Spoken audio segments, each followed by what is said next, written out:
Alright, so I'm out here on Lake Fork in Texas right now, and we're kind of idling around looking for some fish. We're unfamiliar with the place, so having the correct electronics is really helpful to break down this place a lot faster and stay safe. There's a lot of standing timber out here, just like there is in a lot of bodies of water across the country. There's water hazards and all sorts of stuff, so having this stuff is just a huge asset to staying safe out here and then finding the fish and doing a little better there. So I'm just going to kind of break down the process that I go through to find stuff, and then all the way up to when I start fishing it. So we'll come back here and show you what I'm looking at behind the dash, and then move up to the front of the boat. Okay, so I got the Helix 15 here, and you can see there's kind of a big bay that comes back here into the lake, and this is an area where these fish will move up to spawn.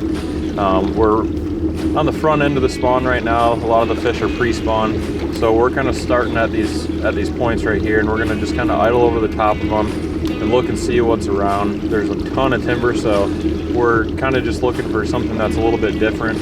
And just for time's sake, I'm going to just kind of show you how I go about this. So, you know, I'm looking at my contour lines here. I can zoom in and out, and I'm going to just come up on this point right here. And you can see where the darker return is there. That's a lot softer bottom.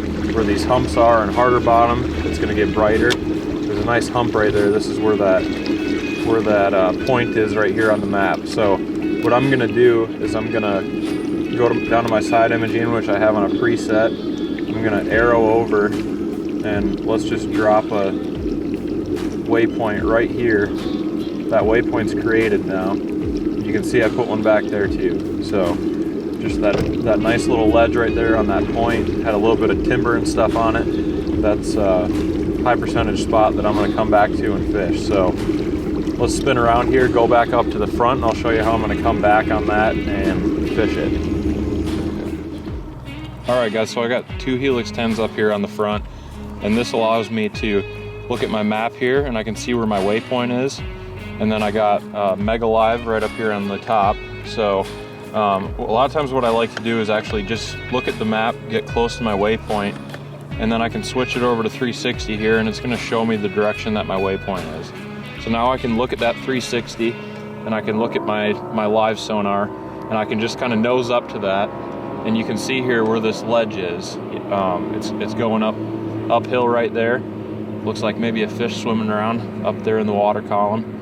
But now that I know this is right out ahead of me, I can pitch my jig out there. And now if you look at the Mega Live, you can actually see my jig falling down right there. I don't know how well this is all going to show up on the camera, but you can just see it falling right down there to the bottom. You can see a tree sticking up off the bottom right there. And then my waypoint's just getting a lot closer to us right now on the 360. So this just allows you to get on top of whatever you're looking at, and I found that in just a couple of minutes and put the waypoint, and now I'm right back on top of it fishing.